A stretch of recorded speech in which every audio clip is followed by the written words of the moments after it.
Because remember, Antichrist is not somebody who's opposed to Christ. He's somebody who is trying to imitate Christ.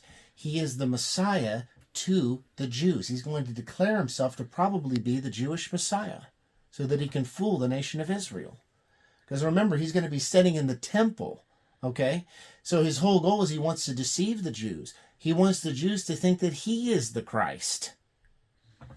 All about deception. That's why he's called the great deceiver, that deceiveth the whole world. Mm-hmm. He's the master of deception. And, you know, the devil's a lot smarter than people give him credit for. He knows how he can imitate Christ. He knows how that he can fool the Jewish people by making himself look like he's the Jewish Messiah. Because remember, the Jews are still looking for their Messiah. He's going to come pretending to be him. So he's going to sit in the temple of God, declaring himself to be God. He's going to cause all small and great, bond and free, to take the mark. What happens after people don't take the mark? Well, you still have Christians that are here, and they're not going to take the mark. So what happens at the fifth seal? When the fifth seal is open, what happened? We see the martyrs, okay, crying out, "How long, O Lord, holy and true, are you not going to avenge our blood on those that dwell upon the earth?" When are you going to come avenge our blood? Well, look, at the fifth seal, there's obviously a lot of people are being killed for the testimony that they hold. And one of the testimonies that they hold is that they're not going to take the mark and swear allegiance to the Antichrist. So they're going to die. Many of them are going to be beheaded. So the fifth seal is right here. Right after the middle of the week, when the mark of the beast is instituted, these people are going to die. That's the fifth seal. Okay? Now, leading up to the sixth seal, so you have these people dying right here. Now this is an undisclosed number of time here. We don't know the time between the middle of the week and the day of the Lord. Here's the day of the Lord. The day of the Lord is prophesied in 6 Old Testament books. There are literally dozens of verses that describe it, all the way from Zephaniah to Joel to Isaiah. Acts talks about it. Malachi talks about it. He said, "Behold, I'm going to send you Elijah the prophet before the great and notable day of the Lord comes." So right here, you have the 2 witnesses rising up. You have Elijah and you have Moses. Elijah and Moses rise up to be witnesses in the earth. They're going to prophesy for 1,260 days, clothed in sackcloth. Okay? And according to Malachi 4 verse 5, God promised that he was going to send Elijah the prophet before the great and notable day of the Lord come. Before the day of the Lord comes, he was going to send Elijah the prophet. That was one that he was guaranteed to send. Now, if you look at the prophecies and the things that they end up doing on the earth, they turn water to blood. They bring down fire from heaven.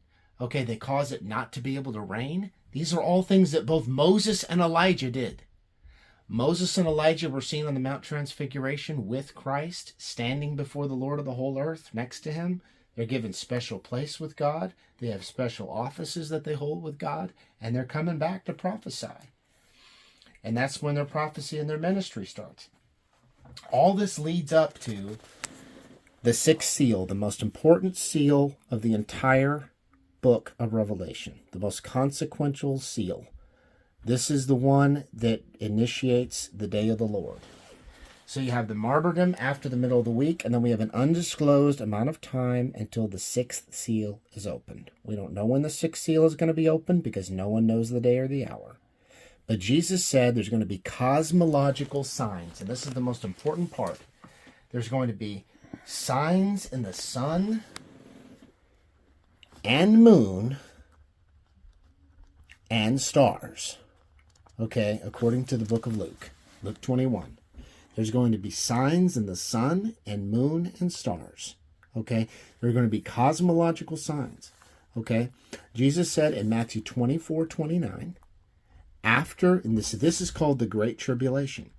Because when you see the abomination of desolation spoken by Daniel the prophet, the Great Tribulation begins. Jesus said, then there shall be great tribulation. Why is there great tribulation? Because people are being martyred for their faith. So this is the Great Tribulation. Okay, the whole 7 years is not tribulation. It's only after the abomination of desolation does Jesus call it tribulation. Okay? This is the birth pains. This is the sorrows leading up to it. It's never called tribulation. People have designated it that, but that's not what it's called. After the abomination of desolation, it's called great tribulation. Then there shall be great tribulation. That's after the middle of the week. After the middle of the week. Okay? The great tribulation extends for an undisclosed amount of time until the sixth seal is opened. And when the sixth seal is opened, there's a great earthquake. People go into the rocks and mountains and say, "Fall on us, because the day of God's wrath has come." It says, "The sun shall be darkened, the moon shall turn to blood before the great and notable day of the Lord come," according to Acts 2:20. Isaiah 13 says, "I will punish the world for their evil, the wicked for their iniquity." It says the stars are going to withdraw their shining. If you go to Zephaniah, it's a day of darkness and gloominess, a day of clouds and thick darkness. Joel chapter 2 talks about the sun being darkened. All these are the same event. It's the day of the Lord. And Matthew 24 says, "The sun shall be darkened, the stars will fall from heaven, the powers of heaven shall be shaken, the moon will be turned to darkness." Okay? And then you shall see what? Then you will see the sign of the Son of Man in heaven coming in the clouds with power and great glory. These things have to precede the coming of Christ. Jesus is not going to come. And if you look at 1 Thessalonians chapter 4, it lines up absolutely perfectly with Jesus coming in the clouds. And it says he will gather from one end of heaven to the other end of heaven. Why is he gathering from one end of heaven to the other end of heaven? Because it says we're going to meet the Lord in the air. So we're going up in the air, okay?